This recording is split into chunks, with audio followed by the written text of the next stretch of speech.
Existem tantas oportunidades em tantas frentes distintas que qualquer um tendo paixão, tendo vontade, é capaz de ir adiante. A TI abraça todo mundo, usando as suas próprias palavras.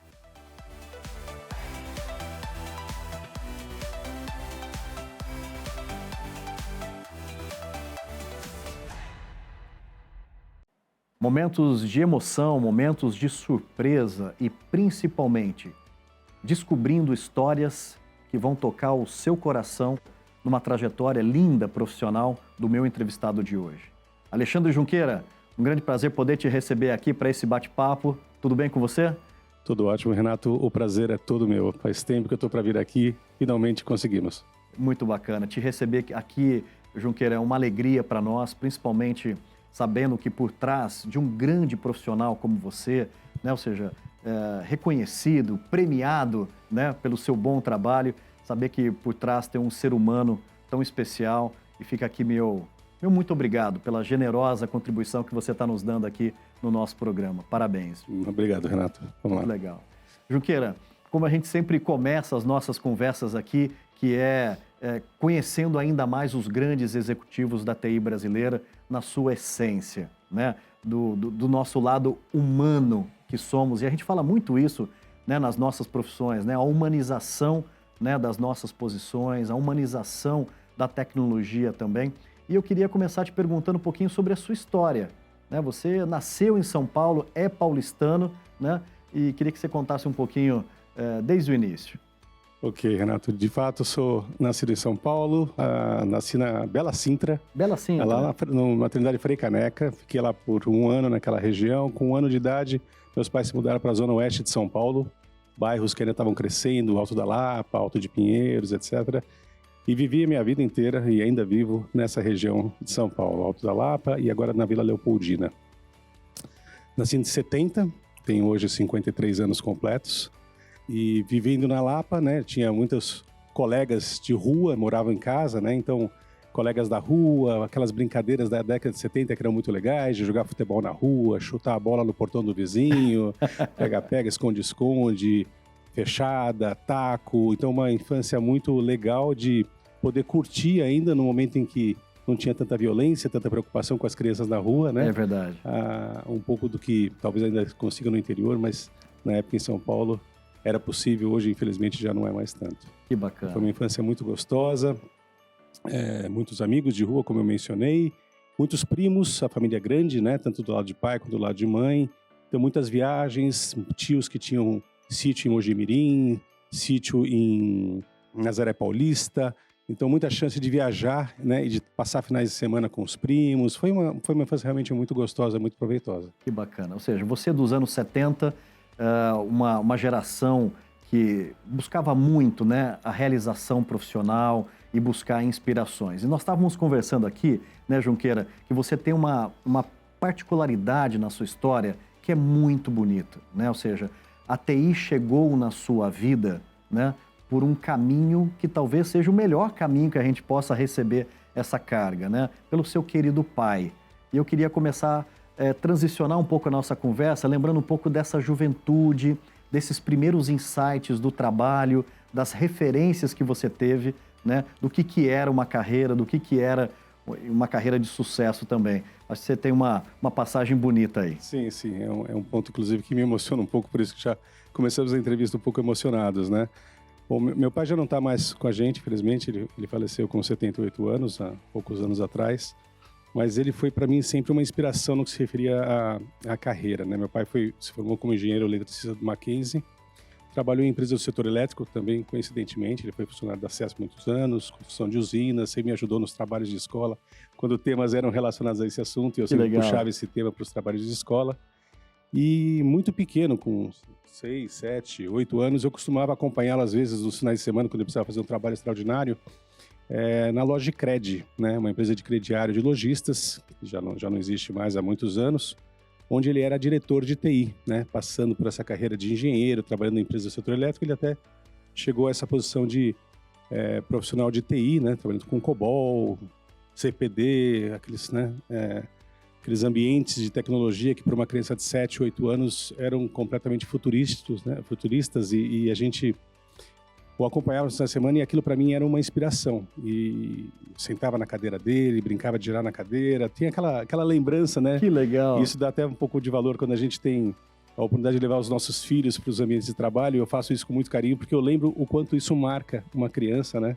Acompanhando e vendo o que os pais fazem. Na verdade, meus filhos até hoje não sabem o que eu faço, né? Eu acho que quem trabalha com TI tem essa dificuldade de explicar para os filhos o que faz, mas eu me espelhei muito nessa experiência do meu pai, nessa vivência do meu pai, e eu lembro de muito jovem falar, um dia eu quero trabalhar com TI, um dia eu quero ser um diretor de TI como meu pai foi. E eu acho que eu tô realizando esse sonho há alguns anos já. Que bacana, que história bonita, Junqueira. Foi como eu comentei, são mais de 250 histórias documentadas aqui nesse formato de bate-papo, e a sua história tem um capítulo muito bonito, que é essa grande inspiração vindo do seu pai. E numa época, né, Junqueira, que era o início de tudo, final dos anos 70, começo dos anos 80, era uma TI bem diferente do que é hoje, né? Sejam linguagens, enfim, tudo mais. Quais outras lembranças você tem dessa época, Junqueira, que te marcam muito? Bom, temos também lembranças não tão alegres, né? Que, na verdade, meus pais se separaram também quando eu era jovem, né? Quando eu tinha 7 anos de idade, nesse mesmo período, houve a separação dos meus pais. Por uma criança, isso é um ponto bastante marcante. Então, a minha relação com ele, apesar de ser uma relação de admiração, né? De querer seguir os mesmos rumos, também foi uma relação bastante difícil.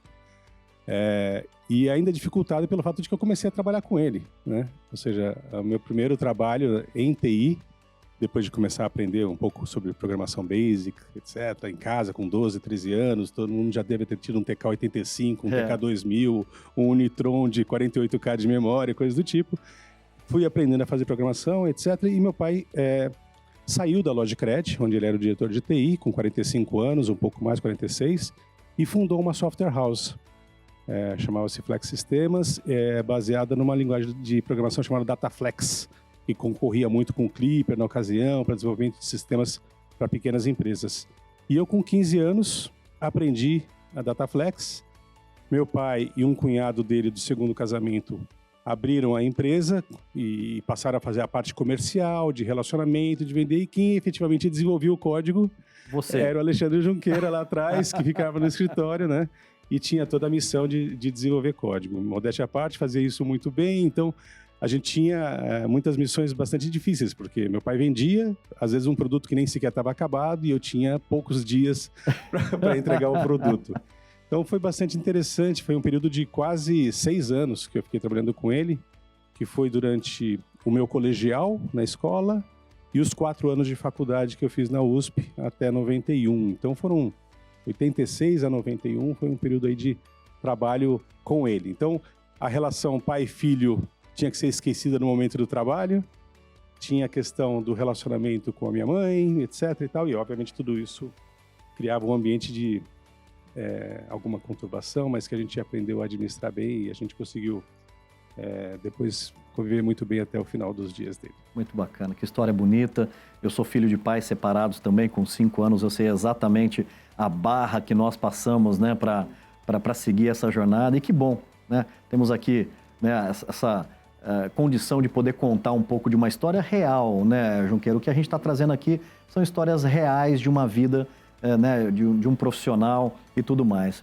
Você sabe que tem uma passagem que eu queria destacar na nossa conversa aqui, que é a importância que hoje nós temos que dar, não só para os nossos filhos, mas deixar esse diálogo, né, registrado, que é a importância de começar a experimentar aquilo que você quer ser, que você quer fazer na faculdade antes de tudo isso. Ou seja, você acabou de trazer para nós que durante o seu colegial e o seu ciclo universitário, você já exercia atividades profissionais, ou seja, codificando ali, né?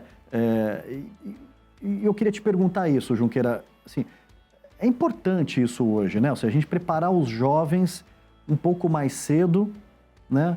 E não imaginar que ele vai fazer a faculdade, e da faculdade as coisas vão acontecer, começar a trabalhar só depois da faculdade. Qual que é a sua visão sobre isso? Ela é dúbia, para ser bastante sincero, Renato. Eu concordo com você que talvez eu tenha tido sorte de ter percebido antecipadamente aquilo que seria a minha paixão e onde eu eu me desenvolveria e ter dado certo, né? Seguir esse caminho. Acho que é muito importante a experimentação até para confirmar se essas vontades, esses anseios, eles se materializam. Mas eu também, por outro lado, penso que a gente, quando é jovem, tem muita tendência a achar que 6 meses, 1 ano, 2 anos é tempo demais.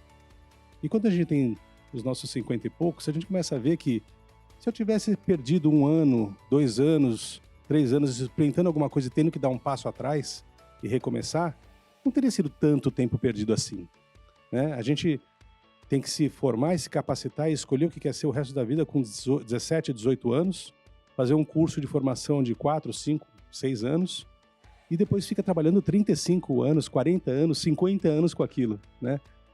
É um pouco desproporcional, né? O peso que se coloca na decisão de alguém tão jovem é difícil. Então, experimentar é importante, mas também se dá o direito de falar, puxa, comecei isso, mas não é exatamente o que eu quero. E dado um passo atrás também é importante. Eu acho que muitos jovens eventualmente se tornam ou podem se tornar profissionais não tão satisfeitos com aquilo que fazem porque insistiram em fazer algo que alguém disse e que os convenceu que era o melhor para eles.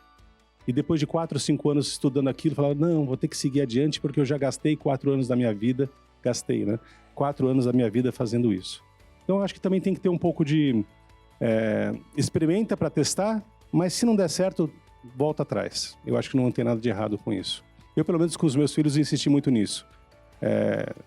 Eu tenho uma filha que se formou em Ciências Sociais, depois fez um outro curso de Economia, tenho uma outra filha que é médica, tenho um filho que está estudando Psicologia aqui em Campinas, são os meus 3 lindos, né, a Júlia, a Sofia e o Pedro, e em todo instante, filho, é isso que você quer? Segue.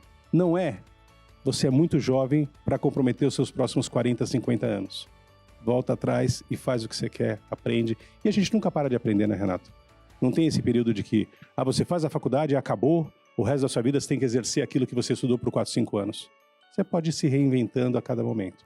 O mais importante de tudo isso, né, Junqueira, é o bom diálogo, a orientação que possivelmente a gente teve um pouco menos na nossa geração e que agora tem um diálogo muito aberto de orientação e nunca é tarde, né, para você realizar seus sonhos, mas principalmente ser feliz naquilo que você escolher para a vida, porque o trabalho tem que estar muito ligado a esse lado, né, do prazer, da felicidade, do encontrar, né, se encontrar, isso é muito legal.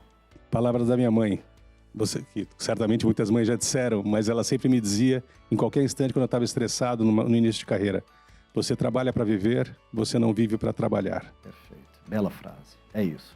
Junqueira, experiência com o seu pai, com o cunhado dele, ou seja, com 15, 16, 17 anos você já era um grande profissional ali, né, das tecnologias do momento, e aí foi um momento de novos voos, construir uma carreira. Como que foi o início da sua carreira pós esse aprendizado com o seu pai? Ok, bom, com 21 anos, recém-formado na USP em Ciência da Computação, menção honrosa, pai, preciso ver o mercado, preciso entender o que é o mercado além da Flex Sistemas, né?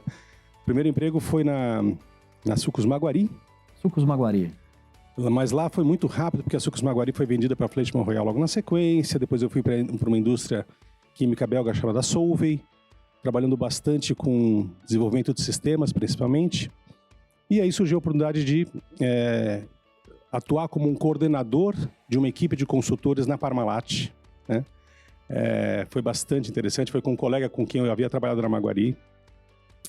Foi um período muito bom na minha vida, porque pela primeira vez eu atuei como um coordenador, eu tinha 25 anos, então coordenava um grupo de jovens desenvolvedores e alguns não tão jovens assim, mais velhos do que eu, e que ainda assim se estabeleceu uma relação de respeito muito legal. E por lá fiquei por quase 3 anos desenvolvendo uma série de sistemas, implementando sistemas da Parmalat ao redor do mundo. Na sequência a gente veio o bug do milênio, a preocupação do bug do milênio, perto do ano 2000, e aí eu fui para a Ernst Young. E na Ernst Young, como consultor, trabalhar com sistemas SAP, implementação de sistemas ERP, e aí que eu entrei no setor elétrico, né? Porque começaram as demandas de uma série de empresas do setor elétrico, inclusive a CPFL aqui de Campinas, onde eu trabalhei como consultor durante alguns anos, Bandeirantes Energia, CELP e uma série de outras, onde eu tive a chance de atuar implementando sistemas e me tornando um gerente de projetos na implementação desse tipo de tecnologia. Novas estratégias, mais inovação, tecnologia e muita qualidade. A unidade Agência Digital NetGlobe Cybersecurity desenvolve conteúdos de treinamento e conscientização em cibersegurança, além de pentest e proteção contra phishing e outras ameaças virtuais. Independentemente da área, nossa missão é sempre conectar as pessoas através da tecnologia e transformar experiências. E aí, vamos construir o futuro juntos? Você trouxe aqui a lembrança do bug do milênio. Acho que vale a pena um capítulo da nossa conversa, né, Junqueira? Porque, assim, o bug do milênio, ele movimentou muito o mercado, né, no final dos anos 90, né, com essa questão se os sistemas estavam ou não preparados, né, para uma virada. Não era só o códigozinho ali da data, tinha muito mais coisas importantes que deveriam ser cuidadas, né? Foi uma grande oportunidade de se aprofundar, né, e principalmente a popularização, no bom sentido, dos grandes RPs, como o SAP, né? Queria que você falasse um pouquinho mais sobre esse momento, você tem muita propriedade para falar sobre isso. Falando assim, parece que eu sou muito mais velho, mas na verdade, a questão da data era extremamente relevante e é o cerne da questão, né? E a questão não só da data e o momento crítico que se tinha e que se preocupava com a virada em si, né? Os sistemas vão parar de funcionar no dia seguinte, porque o cálculo da data com 2 dígitos não vai funcionar, porque 0 menos 99 vai dar um número negativo, etc e tal, é a preocupação que todo mundo tinha, como aquelas outras preocupações relacionadas àqueles códigos mais intrínsecos que às vezes paravam de funcionar, iam gerar algum problema anos depois. Né? Imagina um sistema de manutenção, onde a manutenção tem que acontecer a cada 3 anos e ele só vai calcular isso 3 anos depois. Então, o bug do milênio não era uma preocupação só imediata, mas que poderia afetar o funcionamento dos sistemas nos anos seguintes, né? Foi, de fato, uma grande oportunidade. No setor elétrico, em especial, onde eu estava trabalhando fortemente, os sistemas eram basicamente baseados em plataforma mainframe, né? Até depois do ano 2000, alguns sistemas ainda de faturamento ainda eram baseados em plataforma mainframe, ou seja, foi necessário trabalhar na adaptação dos sistemas legados, enquanto se buscava soluções alternativas baseadas em plataforma SAP. E a grande experiência que eu tive aí foi, não só na virada do ano, trabalhar com os ERPs para substituir a boa parte dos sistemas administrativos financeiros, recursos humanos, etc., que o SAP ERP, o ECC, o R3 era capaz de cobrir naquela ocasião, versão 3.0F ainda, ou 4.01, 4.05, alguma coisa assim, 4.5, como também, na sequência, substituir o sistema de faturamento. E foi aí que também a minha carreira deu um salto, né? A Bandeirante Energia, a empresa onde eu trabalhava a partir de 2001, ela foi a primeira empresa do setor elétrico brasileiro a implementar a solução de utilities da SAP, o chamado Customer Care and Services Systems, o CCS, ou ISU, como algumas pessoas chamam, né? Industry Solutions Utilities, que substituía todo o sistema de leitura, faturamento, arrecadação e atenção aos clientes, com uma solução de CRM, que originalmente era a Customer Services, era o módulo do CCS. Então, em 2003, 2004, fizemos a primeira implementação. Como toda primeira implementação, uma série de problemas aconteceram, porque o produto não estava, digamos, 100% customizado às demandas do setor elétrico nacional. Então, a Bandeirante Energia, durante o ano 2004, passou muitas dificuldades para estabilizar esse sistema. Mas, depois de estabilizado, o que você se torna?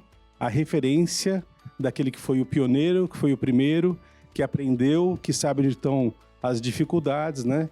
E hoje, digo com segurança que a maioria dos clientes brasileiros são faturados com CCS em todas as suas distribuidoras, e todas as empresas de distribuição foram à Bandeirante Energia, né, aprender com os nossos erros, né? Então, foi um momento bastante legal também de muita colaboração, de muita contribuição, né? Eu acho que talvez uma das coisas legais do setor é talvez não ter tanta concorrência, né? Então a gente não tinha que esconder, não, eu quero que você erre também, eu quero que você se dê mal também. Não, a gente ensinou a Eletropaulo, ensinou a CPFL. Quando eu falo ensinou, no sentido de dermos boas dicas para essas empresas também seguirem essa jornada de transformação que veio na sequência. Que bacana, bela história. Para quem conhece a sua carreira, Alexandre Junqueira, muitas vezes não sabe desses detalhes, né? Ou seja, desse arrojo, desse início que foi muito difícil. É muito comum a gente ver você hoje como um CIO reconhecido na área de utilities, ou seja, sempre figurando entre os melhores e mais inovadores CIOs da área de utilities, mas é importante saber um pouco dessa história sua. Junqueira, eu tenho uma curiosidade aqui, né? Ou seja, o seu pai, um profissional de TI, e você se espelhou muito, né? E durante muito tempo, seu pai trabalhou na CESP também, né? Ou seja, nessa sua construção da carreira, foi uma coisa premeditada? Você, assim, 20 anos como um executivo na área de utilities, teve ainda essa influência um pouquinho de infância? Ou foi algo que lá na Ernst Young que veio, você conheceu o setor e as coisas foram desenrolando? Como que foi isso? Nesse caso, eu posso garantir que foi uma feliz coincidência. Não foi uma busca do setor. Muito embora o setor me atraísse, e até hoje eu me sinto muito atraído por esse setor, porque, sem querer desmerecer outros, onde também os desafios são enormes, né? Mas o setor elétrico, ele traz desafios enormes, né? Então, na distribuição, sistema de faturamento e atenção ao cliente, sistema de gestão de ocorrência de distribuição, os sistemas de escada de tempo real. Quando você pensa na comercialização, na abertura de clientes, tem tanta coisa sendo se transformando nos próximos anos que vai baixar e vai levar a abertura de mercado para os clientes residenciais também. Na geração, a mesma coisa. Ou seja, tem desafios muito distintos daquele desafio tradicional que um ERP só resolve. São várias tecnologias e tal. Então, é, sem dúvida nenhuma, um setor muito legal e muito desafiador. Mas eu só fui aprender isso por um acaso dos projetos que a Ernst Young faziam, né? E eu tenho que agradecer talvez ao Silvio Santos por isso, porque nós estávamos num projeto no grupo SBT, que foi interrompido pelo Silvio Santos. Eu, como Ernst Young, estava no SBT, o projeto foi interrompido e, naquele instante, um projeto na CPFL estava sendo iniciado. E imediatamente eu fui realocado no projeto da CPFL. Fui no grupo CPFL, trabalhando com profissionais excelentes que eu encontrei lá, que eu, nessa ocasião, era um consultor de Business Intelligence, né? Depois de desenvolvimento de sistemas, eu fui um pouco para Business Intelligence antes de cair na gestão de projetos. Eu comecei a entender um pouco sobre os principais indicadores técnicos, indicadores comerciais, e para entender os indicadores eu tinha que entender qual era o processo que estava por trás. Então eu comecei a me tornar cada vez mais curioso sobre o que era o setor elétrico e as dificuldades. Eu falava, puxa, DEC, FEC, um monte de coisas que eu nunca tinha ouvido falar e que hoje são, né, a gente ouve todos os dias e que me motivaram bastante. E nesse projeto, inclusive, foi quando eu comecei também a atuar mais como gestor de projetos, fazendo um pouco de apoio à gestão do projeto, no acompanhamento do desenvolvimento SABAP e tudo mais. Então, foi uma feliz coincidência, tá?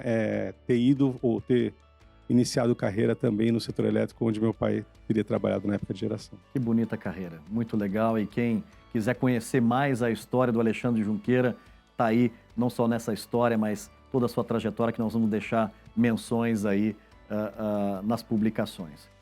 Junqueira, a gente sabe que para criar uma carreira, né, a gente tem momentos de acerto, né, e momentos também de indecisões.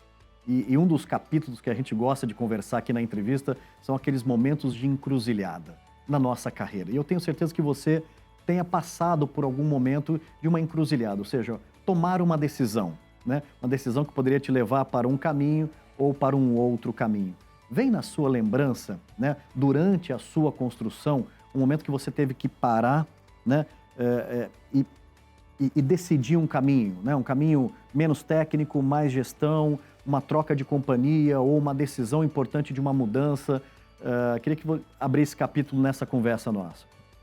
Bom, de imediato me vem dois, um que eu inclusive já mencionei, mas eu acho que o mais relevante é até falar sobre o segundo. O primeiro é esse do momento da primeira implementação do CCS no Brasil, em que eu me ressinto, não vou dizer que me ressinto, mas se eu pudesse voltar no tempo e eu fizer essa primeira implementação que eu disse que foi bastante complicada, que gerou problemas de operação para o grupo, a percepção, o feeling que eu tinha é que a gente ainda não estava pronto antes da entrada em produção e eu deixei de deixar isso tão explícito como poderia. Então, um momento em que, por uma questão talvez um pouco mais política, eu deixei que o meu lado técnico ficasse calado. Essa é uma coisa que eu me ressinto. Eu acho que estando numa posição de decisão da organização, a gente tem que pesar muito bem as questões políticas, sem dúvida nenhuma, mas falar sempre que a gente tenha o sentimento, a percepção forte de que aquilo deve ser dito. E eu não fiz isso. Então é um ponto que, inclusive, eu acho que, de certa forma, mudou um pouco a minha postura a partir de então. Né? Muita gente me conhece por ser o cara que fala demais. O Junqueira não fecha a boca, o Junqueira só fala, né, aquilo que ninguém tem coragem de falar, o Junqueira vai lá e fala. E às vezes eu faço isso, talvez por conta dessa decisão errada. Um outro momento que talvez valha a pena mencionar também tem a ver, sim, com mudança de empresa, né? Eu acho que às vezes a gente fica um pouco afoito quando as organizações fazem algum tipo de transformação e ela não está exatamente alinhada com o nosso modelo. Não, meu futuro é para cá, a organização está querendo me jogar para cá. E às vezes a gente deixa de enxergar que aquele movimento proposto pela organização pode ser uma oportunidade. Então houve um momento, sim, numa organização em que eu estava, em que eu, numa posição, me ofereceram um movimento lateral com o objetivo de alcançar uma posição mais alta no futuro. E eu fiquei muito focado em dizer, não, eu não quero ir para o lado, eu quero continuar subindo, então eu quero sair daqui e vou buscar uma oportunidade, sendo que eu nunca tinha feito isso de uma maneira tão intempestiva. Ou seja, eu pedi demissão sem ter nada para fazer na sequência, simplesmente porque o que me foi proposto não era tão adequado como eu queria. Então eu fico às vezes me perguntando, será que se eu tivesse experimentado, aquilo teria aberto a minha cabeça para outras coisas? Por um lado, eu me vejo como alguém que tomou uma decisão corajosa, focada nos meus planos de carreira. Por outro, eu me pergunto, será que se eu tivesse feito aquela opção, eu teria descoberto eventualmente um outro plano de carreira ainda mais interessante? Então, ontem mesmo eu falava com um amigo que está num momento difícil na organização, fazendo meio que um coaching, né, assim, por telefone, e eu falei para ele exatamente a mesma coisa. Calma, se você gosta dessa organização, dá um tempo, dá uma chance, experimenta um pouco, vê se vale a pena, e aí sim, tome a sua melhor decisão, não faça de maneira intempestiva. Isso tem muito a ver com o que eu fiz anos atrás. Junqueira, um bate-papo super legal, descontraído, a sua história de vida é uma história muito bacana e que você leva, né, todos esses detalhes com muita leveza. E agora chegou o momento de nós deixarmos uma mensagem, principalmente para as novas gerações que estão prospectando uma carreira em TI, mas também, Junqueira, para aquelas pessoas que talvez já se sintam velhas demais, né, para poder se realizar no mercado de TI. Eu queria que você deixasse uma mensagem para esses dois públicos, né? E, obviamente, que a sua história habilita muito isso, né? Ok, bom, pensando primeiro nos jovens, né? O que eu posso dizer para os jovens? Eu acho que quem começa a estudar assuntos relacionados à ciência da computação, né, tecnologia da informação, de maneira geral, telecomunicações, tem, por natureza, um coração mais técnico, né? É alguém de exatas, alguém que gosta das coisas mais técnicas e menos humanas, etc e tal. Agora, não basta você ser um ótimo programador, não basta você ser um ótimo gerente de projetos, não basta você ter todas as características técnicas se você não souber lidar bem com as pessoas. Então, os hard skills são importantes e a gente normalmente, né, todo mundo diz isso, a gente é contratado pelas nossas competências técnicas, mas na hora da demissão, normalmente ela acontece por causa das suas faltas de competência comportamentais. Então, trabalhe as suas competências soft, né, as soft skills, para que você possa lidar bem com as pessoas e ser político quando tem que ser político, apesar de você ter que fazer o lado técnico funcionar sempre muito bem. Outra coisa muito importante que eu acho que deve ser dita para quem está começando sempre é: o certo é certo, mesmo que ninguém esteja fazendo, o errado é errado, mesmo que todo mundo esteja fazendo. O mundo corporativo é complicado e a gente pode se ver em situações em que você fica tendencioso mas aqui sempre foi feito assim, portanto eu vou continuar fazendo assim. Desafiar o status quo para fazer aquilo que você julga certo, ouvindo as opiniões, obviamente, das pessoas que podem te convencer que você não está tão certo assim, mas se você de fato está, vá adiante e não largue isso. Com relação aos que se julgam talvez muito velhos para iniciar uma carreira de TI, eu até questionei a pergunta porque eu não consigo entender alguém que se julgue muito velho para fazer alguma coisa, para iniciar alguma coisa, a não ser que você esteja acamado, obviamente, né? Mas se você ainda tem a vontade, tem a paixão, você sempre vai ser capaz de entrar no setor de TI, de aprender novas tecnologias, e a TI é muito mais abrangente do que você imagina, né? Existem tantas oportunidades em tantas frentes distintas que qualquer um tendo paixão, tendo vontade, é capaz de ir adiante. A TI abraça todo mundo, usando as suas próprias palavras. Muito legal. Bela reflexão. É bem isso que a gente tem visto. A TI ela é extremamente inclusiva, né? E a nova TI ela tem possibilidade de não só abarcar pessoas com conhecimento técnico, mas que de fato entendem o poder que a TI tem na transformação da vida dos negócios e das pessoas. E esse é um aspecto importantíssimo, que eu também acho relevante deixar claro também para os jovens que iniciam a carreira. Façam aquilo que talvez a minha geração não foi tão competente em fazer, em mostrar que a TI tem o seu valor para os negócios, e que não é uma área ou um custo necessário para conduzir negócios, mas sim uma área que agrega valor. É muito comum se falar sobre uma TI estratégica, mas na prática a TI é operacional. Transformar a TI realmente numa área estratégica ainda é um desafio em grandes setores. Bela reflexão. Junqueira, tem aquela famosa frase, né? Se você quer ir rápido, vá sozinho. Se você quiser ir longe, vai acompanhado. E eu queria, com essa frase, habilitar um pouquinho sobre a sua trajetória profissional. Para chegar tão longe como você chegou, né, numa carreira tão bem sucedida, de deixar legado na vida das pessoas, nós precisamos de pessoas também na nossa trajetória. Então chegou o momento de agradecer as pessoas que são fundamentais na nossa vida. Você tem uma família linda, né, e pessoas que trabalharam com você e que simplesmente te adoram, né? Ou seja, tem você como um líder e uma grande referência. Queria abrir um capítulo para a gente conversar sobre isso. Eu tenho muito receio de fazer agradecimentos nominais, porque inevitavelmente eu vou esquecer muita gente. Muita gente me ajudou a estar onde eu estou. Eu me sinto feliz por ter trabalhado com muita gente. Eu passei por quase 10 empresas diferentes, então eu tenho um ponto de referência em cada uma delas, mas certamente eu não poderia deixar de mencionar pessoas que, quando eu estava na transição entre a consultoria e me tornar um executivo de TI com 31 anos, o apoio que eu recebi de pessoas importantíssimas da área de recursos humanos da empresa para onde eu fui, assim como de colegas de change management que trabalhavam comigo na Ernst Young e que me apoiaram nesse processo de transição, a eles eu sou extremamente grato. Eu não podia deixar de agradecer, antes mesmo disso, ao dono da empresa de consultoria que me contratou para estar na Parmalat e que havia me conhecido na época da Maguari, e com 4 ou 5 meses trabalhando juntos, achou que eu poderia vir a coordenar um grupo de desenvolvedores dele.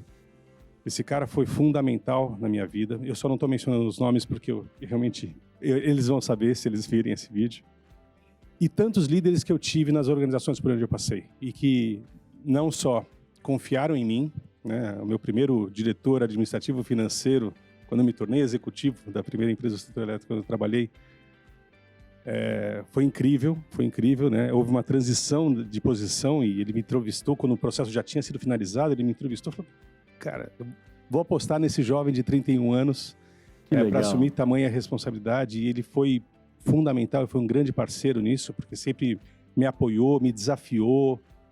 Quando eu cheguei uma vez lá com ele, falando: precisamos assinar esse contrato, porque essa decisão já foi tomada. Não, mas você concorda com o que está escrito nesse contrato? Eu falei: não, na prática não, mas foi meu antecessor que falou e estão me pressionando para... Não, releia tudo e se você não gostar, eu não assino. Ou seja, são frases assim que me marcam e que me demonstram como a gente deve ser, né, como um profissional maduro. É verdade. E tantos outros que vieram nas empresas depois, inclusive na onde eu estou atual. Um CEO incrível, humano, um líder diferenciado, que em momentos em que eu precisei de um apoio do lado pessoal, ele falou: esqueça os teus problemas nessa empresa, foque exclusivamente nos seus problemas pessoais e volte quando você estiver bem. Cara, você não tem ideia do valor que isso tem para qualquer profissional. Então, esse eu vou fazer questão de nominar. O Nicola Cotugno foi uma pessoa incrível, é uma pessoa incrível que eu admiro demais. Que bonito. Mas eu não podia deixar, obviamente, de agradecer a minha família, né?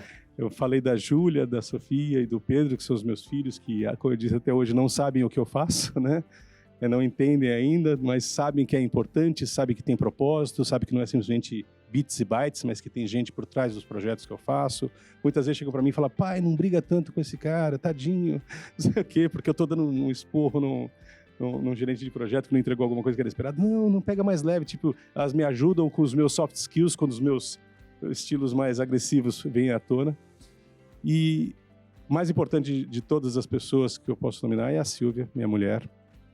A Silvia Manuela, ela uma angolana incrível, que também nasceu 3 dias depois de mim, só que lá do outro lado do Atlântico, em Angola. Viveu a guerra de Angola, fugiu com 4, 6 anos, chegou aqui no Brasil. Fugiu com 4, passou por Portugal, com 6 anos chegou aqui no Brasil. A gente se conheceu quando a gente tinha 15 anos, quando ela mudou da Zona Norte para a Zona Oeste, onde eu já morava, no mesmo colégio. A gente começou a namorar com 17, a gente casou com 24 e a gente está há 28 anos juntos até hoje. E é óbvio que nesse período todo, que são mais de 30 anos de convivência, muitos altos e baixos, muitas dificuldades. E assim, sem dúvida nenhuma, não estaria aqui se não fosse todo o apoio que eu recebi dela em todos os momentos que isso foi necessário. Uau, que bonito. Não é só um reconhecimento, é uma declaração de amor a essa família linda, né? E também essas pessoas que marcaram a sua vida. Parabéns, que trajetória bonita. Obrigado, Renato. Junqueira, não só de trabalho nós vivemos, não só, obviamente, de momentos felizes com a família. E o que o Alexandre Junqueira gosta aos finais de semana, ou seja, se reconectar com a sua essência, dar uma desestressada, fazer algo diferente? Quais os hobbies que você tem na sua vida? Bom, eu já fui bastante esportista, né? Já fui nadador, já fui corredor, já corri maratona, uma só, porque depois da primeira eu me dei mal e aí eu tive que dar uma parada. Hoje eu faço um pouco de Muay Thai, mas peço pro meu mestre pegar leve, porque ele me mata muito nos exercícios. Agora, o que mais me desestressa mesmo é ouvir música, tocar dentro do meu capacete enquanto eu estou em cima da minha moto. Pô, que sensacional. Aí sim. Uma Harley? Uma Harley Davidson Fat Boy 2009, que eu comprei em 2010. Que delícia. Chama-se Abigail. Abigail tem nome. Tem nome, claro. Um bom rock and roll, então, rodando aqui. Exatamente. Em cima, indo para qualquer lugar. Não preciso ir muito longe, não sou preocupado em fazer viagens de milhares de quilômetros. Uma viagem que seja de 500 quilômetros, indo e voltando. Muitas vezes com a Silvia na minha garupa, para a gente parar em algum lugar, ver uma vista diferente, comer alguma comida gostosa. Essas poucas horas em cima da moto me desestressam como nada. Alexandre Junqueira, que bate-papo bacana, muito bom, né, a gente poder ter a sua contribuição nesse nosso programa, né, deixando aqui registrado a sua história de vida, sua história profissional e fechando esse encontro, né, agradecendo as pessoas que são fundamentais para que essa história pudesse estar sendo contada aqui. Então fica aqui meu especial agradecimento a você e de toda a comunidade de TI também pela generosa contribuição que você está deixando aqui, Junqueira. Renato, sou eu quem devo agradecer. Você está aqui conduzindo um projeto maravilhoso. A quantidade de pessoas que você já teve a chance de entrevistar me surpreende, mas, por outro lado, não deveria surpreender, porque você é um cara tão legal e tem um propósito tão importante por trás desse trabalho que eu desejo realmente todo sucesso e que você continue tocando a vida dessas pessoas como você tem me tocado, como você me tocou, né? Muito obrigado, Junqueira. Parabéns. Valeu.